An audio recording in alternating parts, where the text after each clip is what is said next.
विद्येश्वर संहिता का 8वां अध्याय भैरव उत्पत्ति।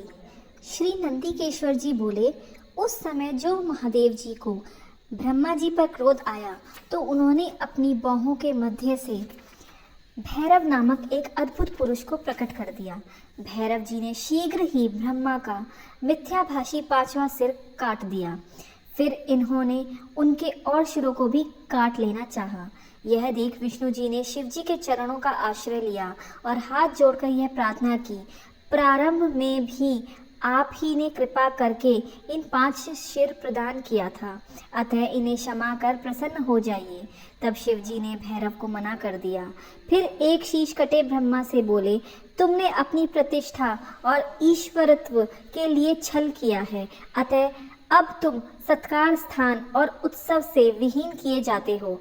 ब्रह्मा जी शिव जी को हे स्वामिन, हे वरद कहकर अपना 5वां सिर मांगने लगे। ईश्वर ने कहा, मैं तुम्हें वर देता हूँ कि अब आज से तुम गणों के आचार्य हुए, वही तुम्हारा सत्कार होगा। कोई भी यज्ञ तुम्हारे बिना पूर्ण नहीं होगा। ब्रह्मा जी से ऐसा कहकर ईश्वर उस केतकी के पुष्प से बोले, हे मिथ्याभाषी केतक दुष्ट, तू भाग जा, तू मेरी पूजा के योग्य नहीं है। शिव जी के गणों ने उसे दूर भगा दिया।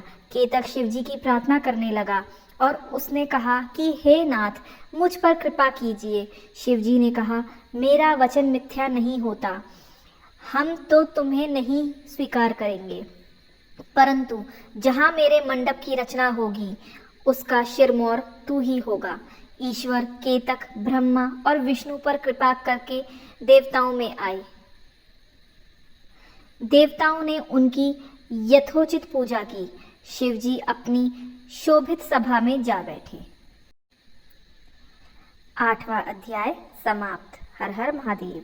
प्रभु शिव की और कथाएं सुनने के लिए हमारे चैनल भगवान का अंतर्ध्यान से जुड़ें।